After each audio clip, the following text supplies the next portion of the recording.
आज फिर एक रिश्ता तार तार हो गया।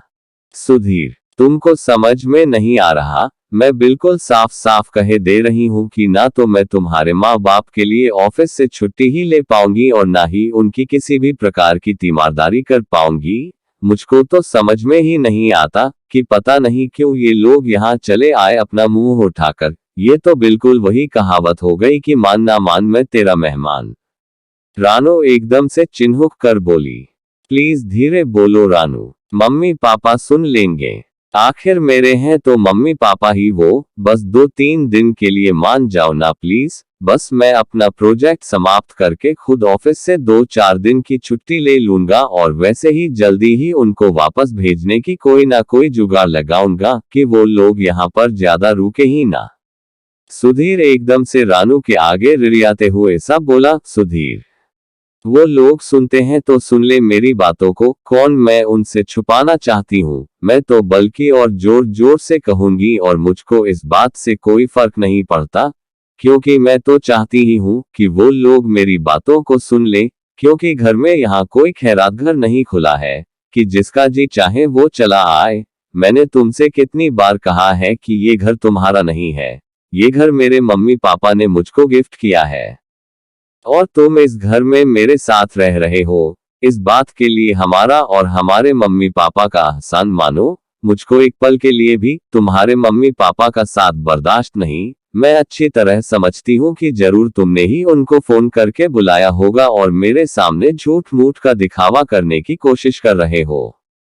रानू तो अपने सास ससुर को इस तरह बिना बुलाए सामने देखकर एकदम से बहुत ज्यादा हाइपही हो रही थी और सुधीर को तो बिल्कुल भी समझ में ही नहीं आ रहा था कि वो मम्मी पापा को घर में रहने दे या वापस जाने को बोल दे, और अगर बोले भी तो किस मुंह से, आखिर उन लोगों के जिगर का टुकड़ा भी तो है वो। रानू, मैं सच्ची सच्ची भगवान की कसम खाकर कहता हूँ कि मैंने उन लोगों को बिल्कुल भी नहीं बुलाया। तुम्हारी वजह से तो ही मैं उनसे फोन पर भी ज्यादा बातचीत नहीं करता, क्योंकि जब भी फोन पर बात करो तो वो हमेशा मुझसे मिलने की बात करते और मैं कोई ना कोई बहाना करके मना ही कर देता था। लेकिन उन्होंने इस बार तो एक बार झूठा जिक्र भी नहीं किया कि वो लोग अचानक इस तरह आ रहे हैं।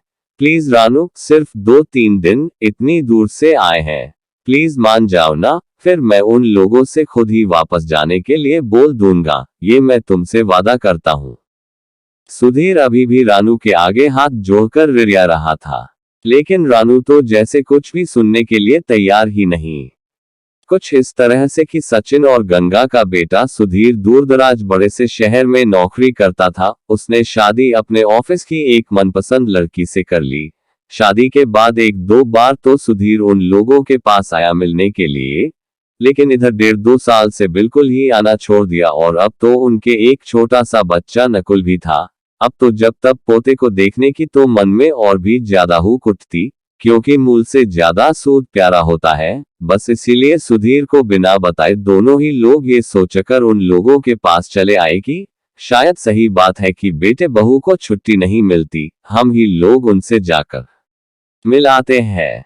वो लोग तो इस तरह हम लोगों को अचानक यूं सामने देखकर बहुत ही ज्यादा खुश हो जाएंगे, लेकिन यहाँ तो माजरा ही बिल्कुल उल्टा था और उन दोनों की गर्म गर्म सलाखों जैसी बातें सुनकर तो सीना ही हौंक उठा कि हे भगवान, बहू बेटे तो उन लोगों से संपर्क ही रखना नहीं चाहते थे और उन दोनों की सारी बातें बाहर बरामदे में बैठे सचिन और गंगा को साफ साफ सुनाई पड़ रही थी, क्योंकि रानू की यही तो मंशा थी। आखिर जब गंगा से बर्दाश्त नहीं हुआ तो वो अंदर आ ही गई। सुधीर बेटा, बस अब बहुत हो गया, तुमको तो बेटा कहते हुए भी हमको शर्म आ रही है। हम लोगों की इतनी चिंता करने की कोई जरूरत नहीं। तुम हम लोगों को वापस भेजने का क्या जुगाड़ लगाओगे? हम लोग तो अभी के अभी उल्टे पैर ही वापस जा रहे हैं। तुमको इतना ज्यादा परेशान होने की जरूरत नहीं। हम लोगों ने तो सोचा था कि तुम लोगों को और नकुल को 1.5-2 साल से देखा नहीं है और खासकर नकुल को देखने के लिए तो सचमुच आंखें तरस गई थी और हम लोगों के इस तरह पहुंचने से तुम बहुत खुश हो जाओगे। तुम्हारे अनुसार तुम लोग छुट्टियां ना मिल पाने के कारण नहीं आ पाते हो। चलो हम लोग ही मिल आते हैं चलकर, लेकिन तुम लोगों की बातों ने हमारी आंखों पर से पर्दा हमेशा के लिए हटा दिया।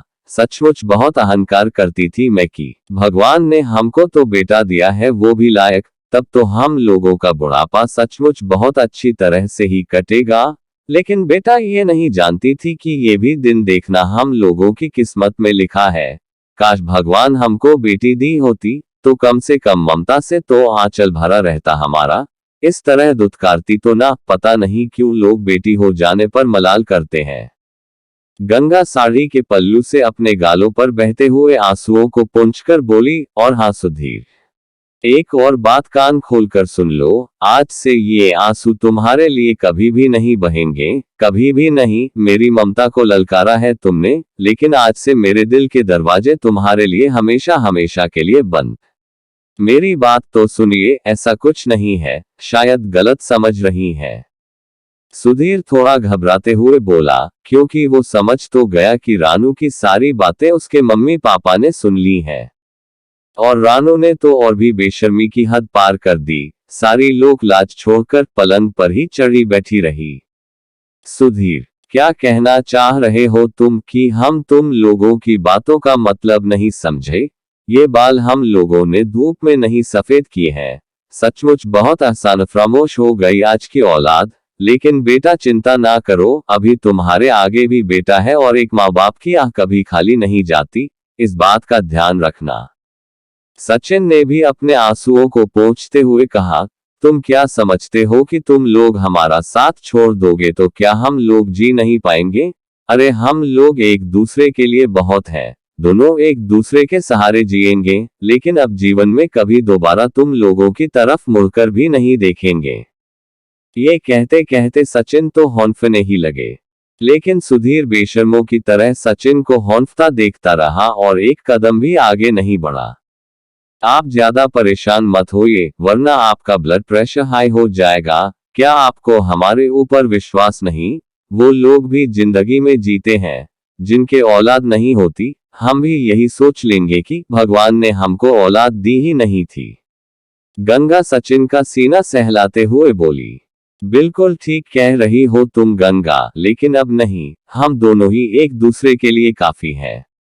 वो लोग भी जिंदगी में जीते हैं जिनके औलाद नहीं होती। सचिन थोड़ा शांत होकर बोले और गंगा का हाथ पकड़कर आंसुओं को पोंछते हुए सुधीर के घर के गेट से बाहर निकल गए। सुधीर की तो खैर हिम्मत ही नहीं थी रोकने की और गंगा और सचिन एक दूसरे के आंसू पोंछते हुए चल पड़े और आज फिर एक रिश्ता तार तार हो गया था।